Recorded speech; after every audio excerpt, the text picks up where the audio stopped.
She was on time. She knew her lines. She basically was a pro. But we're very different kind of women, very different kind of actresses. Oh, I'd wanted to work with her since we were at Warner Brothers together, and I wanted to do Ethan Frome with her. I thought we would be great. In the early 1930s, Hollywood was witnessing the ascent of Bette Davis and Joan Crawford, both formidable actresses in their own right. Crawford, having started her on-screen journey in 1925, had already established herself as a prominent star by the time Davis made her foray into the cinematic realm in 1930. The stage was set for a clash that would intertwine the threads of burgeoning careers, media frenzy, the creation of a cinematic masterpiece, and the collision of two formidable personalities. The first sparks of their rivalry ignited in 1933, a pivotal moment in Davis's nascent career. She was poised for a breakthrough with the release of Ex-Lady, a comedy that would mark the first occasion her name adorned the marquee. However, Crawford strategically chose the same day to announce her divorce from Douglas Fairbanks Jr. The media, seduced by the drama of Crawford's personal life, relegated Davis's cinematic milestone to a mere footnote. The film's box office fate was sealed, and thus began the animosity between the two actresses. The tension reached new heights during the filming of Dangerous, a drama in which Davis starred alongside the dashing Franchot Tone. Davis, both professionally and privately, fell for Tone's charm. "I fell in love with Franchot, professionally and privately," she confessed. Everything about him reflected his elegance, from his name to his manners. Unfortunately for Davis, Crawford managed to win Tone's affection first, and the couple announced their engagement during the movie's production. The set became a battleground of emotions, with Davis admitting, "I was jealous, of course." Meanwhile, Crawford dismissed Davis's allure in Tone's eyes, stating, "He thought Bette was a good actress, but he never thought of her as a woman." The drama of old Hollywood played out in the shadows of the sound stages. The feud, however, took a more public turn at the 1936 Academy Awards, a night that would forever be etched in the lore of Hollywood rivalry. Davis, uncertain of her victory, attended the ceremony in a plain navy dress, a deliberate affront to studio head Jack Warner. Unexpectedly, Davis won the Oscar for her performance in Dangerous. As she stood on the stage holding the coveted golden statuette, the drama unfolded. Franchot Tone embraced Davis, while a defiant Crawford, now Tone's wife, refused to acknowledge her competitor. Tone, chiding Crawford for her rudeness, recounted the memorable encounter, but Crawford added a final sting, sneering at Davis's attire. "Dear Bette, what a lovely frock."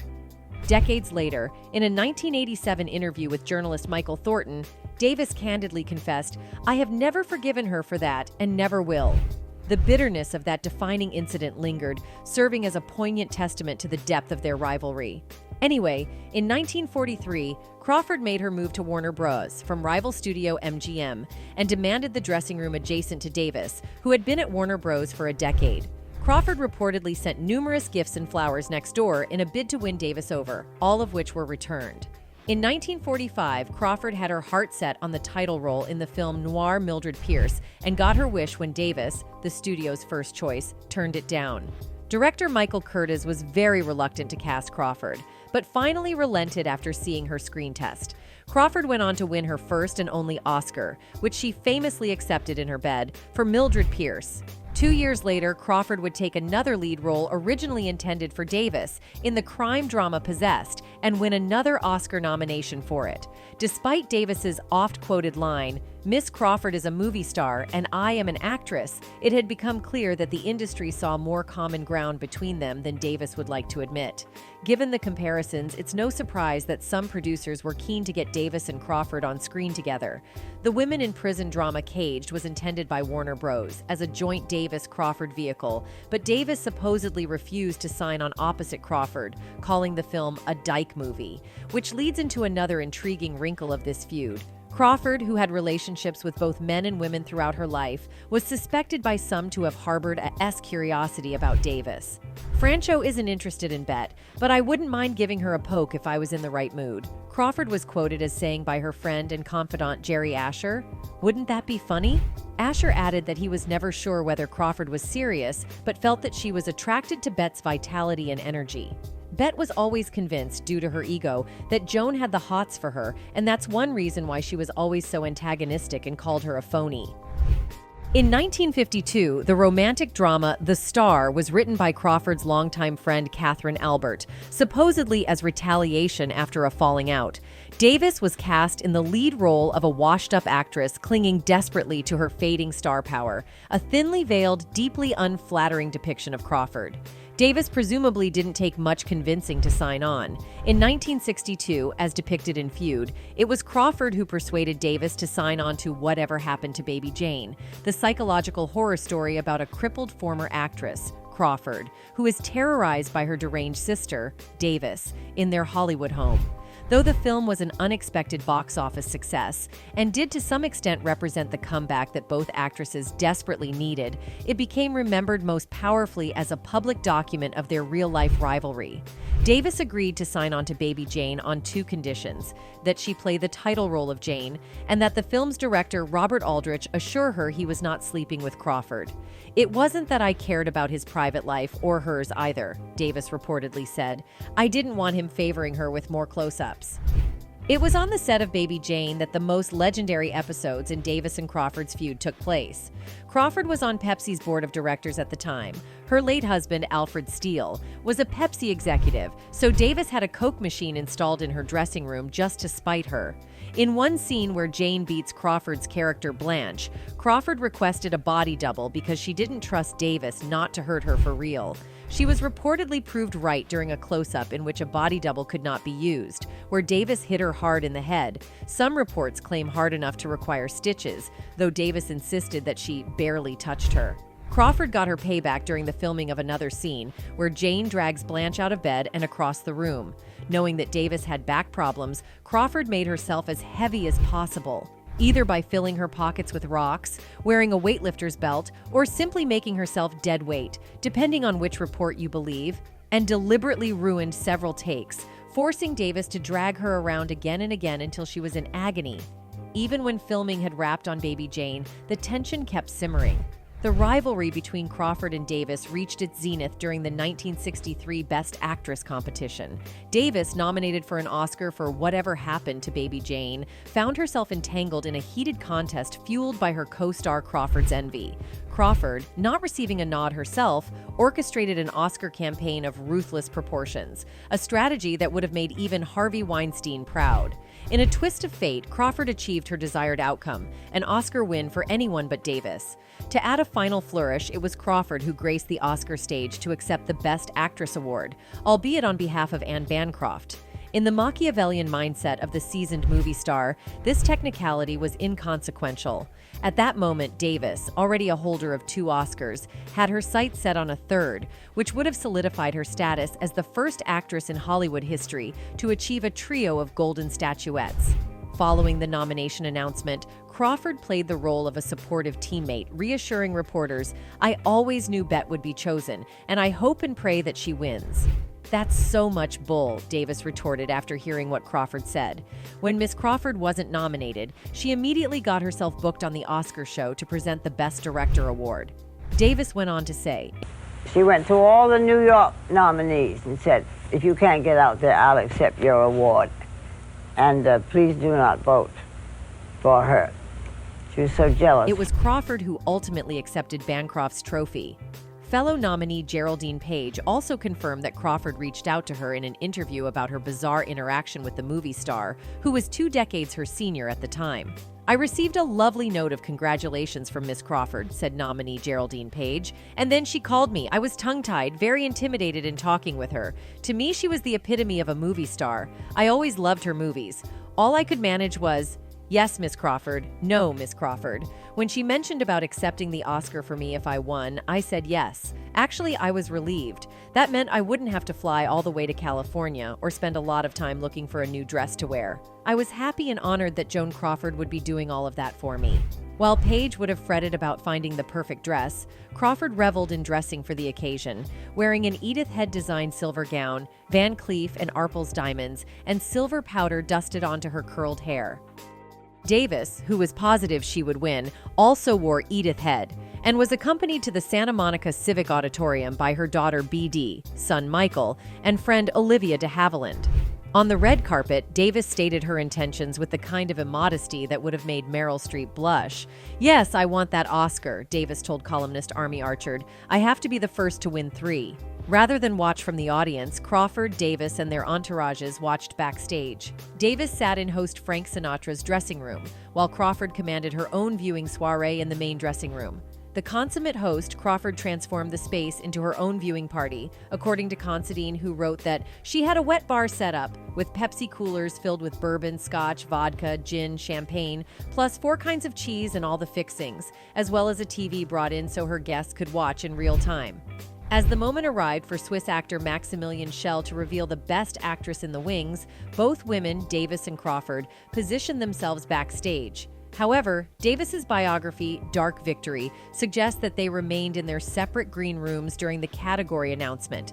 Interestingly, the show's director, Richard Dunlap, entertained the idea of placing a backstage camera to capture not only the announcement, but also the reactions of Davis and Crawford when the winner was declared. Despite the potential for heightened drama, Dunlap, in a gesture of charity uncommon in today's ruthless reality TV landscape, chose to forgo the idea. In a later revelation, Dunlap explained, "I couldn't," underscoring the decision not to exploit the intense moment for the sake of empathy and respect. When Anne Bancroft's name was announced, "I am sure I turned white," Bette said. Oscars director Richard Dunlap remembered how Crawford's entire posture changed, instantly switching into movie star mode the second she heard her name.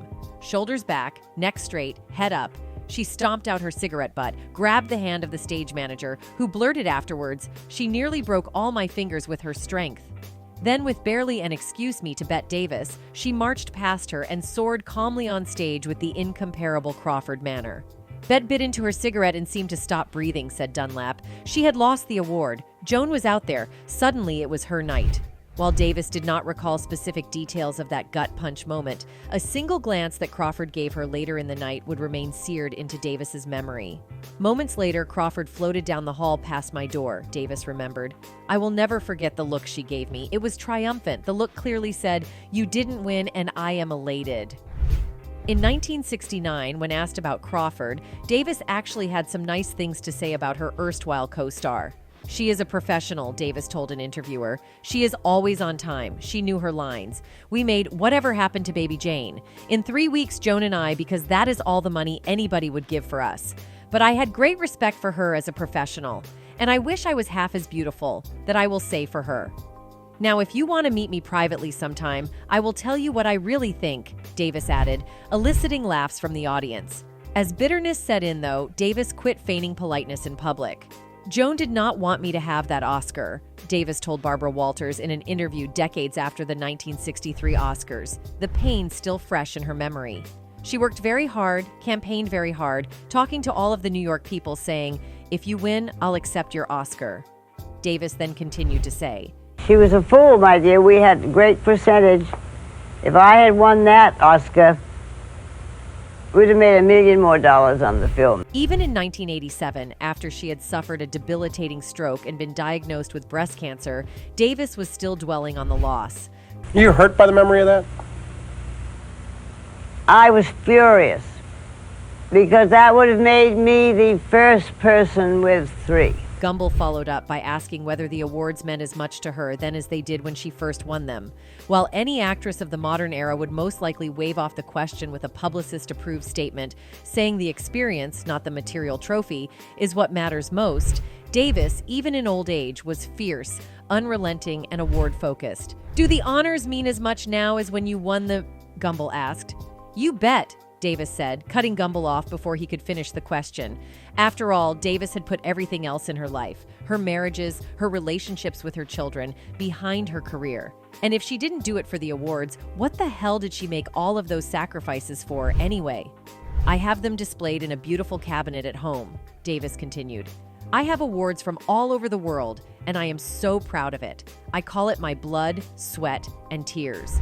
In any case, 1964 saw Joan intentionally ditching her next project with Bette. Hoping to replicate the success of Whatever Happened to Baby Jane, Warner Bros. Had commissioned a spiritual sequel of sorts called Hush, Hush, Sweet Charlotte. It was based on a short story by Henry Farrell, who wrote the novel that Baby Jane was based on, and would see Davis and Crawford reunite on screen as a different pair of women locked in psychological warfare, again directed by Aldrich. Crawford dropped out after a week and a half of filming, claiming that she was unwell, but she was in fact still reeling from the indignities of Baby Jane and felt at risk of being upstaged by Davis again.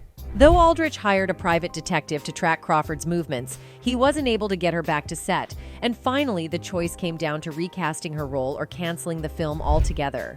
After several actresses turned down the part, Olivia de Havilland was finally hired in Crawford's place. In the twilight of her life, the legendary Joan Crawford was said to have engaged in a shadowy world of illegal baby trade orchestrated by the notorious Georgia Tann, a woman ensnared in the dark web of the Tennessee Children's Home Society. Whispers circulated about Crawford's alleged involvement in the underbelly of adoption, a clandestine operation that thrived on the misery of stolen children and the desperation of the affluent. The secrets of Tann's illicit dealings remained shrouded in mystery for the most part, shielded by the veil of wealth and celebrity. The rich and famous, including renowned actors and actresses, found solace in Tann's services, paying hefty sums. $5,000, a princely figure at the time, to sidestep the bureaucratic hurdles of conventional adoption agencies. No waiting periods, no prying eyes, just a swift exchange of cash for the fulfillment of parental dreams. Joan Crawford, a luminary in the entertainment industry, had her own reasons for delving into this murky world. Her past, with its tinge of scandal and societal disapproval, made her an unlikely candidate for approval by stringent adoption agencies. At an age deemed too advanced, marked by a history of divorces and perceived promiscuity, Crawford sought a shortcut to motherhood outside the bounds of conventional norms. And so, the Grand Dame of Hollywood found herself at the doorstep of the Tennessee Children's Home, a haven devoid of the judgmental shackles that had hindered her elsewhere. Having previously adopted 2 children through more conventional means, Crawford turned to Tann in 1947 to secure the adoption of twins, Cindy and Kathy, a transaction facilitated by the unscrupulous machinations of the baby broker. The divergent fates of the Crawford siblings became a tale of stark contrasts. The older duo, Christina and Christopher, adopted in 1939 and 1943, respectively, bore the brunt of their mother's alleged abusive tendencies and erratic alcohol-fueled behavior. In Christina's sensational tell-all book, Mommy Dearest, a narrative unfolded of a childhood marred by cruelty and neglect, Christopher echoed his sister's sentiments, portraying their mother as a source of pain and discord. Yet Joan Crawford, in her final years, vehemently refuted the damning accusations. In her version of events, she painted a different picture, accusing Christopher of harboring a vendetta against her. Christopher's goal seemed to be to punish me by being a bad boy, Crawford asserted before her demise, casting herself as the misunderstood victim of her son's rebellion. In stark contrast, the twins, Cindy and Kathy, recounted a narrative of a different hue. Their memories of Crawford were bathed in warmth and affection, portraying her as the best mother anyone ever had. For them, Crawford wasn't just an exemplary mother, she extended her nurturing care into grandmotherhood. The perplexing dynamics within the family were laid bare when Crawford, in her final act of control, bequeathed a substantial trust fund to Cindy and Kathy, while disinheriting Christopher and Christina. Meanwhile, following Crawford's death in May 1977, Davis was often quoted as having said the following: "You should never say bad things about the dead. You should only say good. Joan Crawford is dead. Good."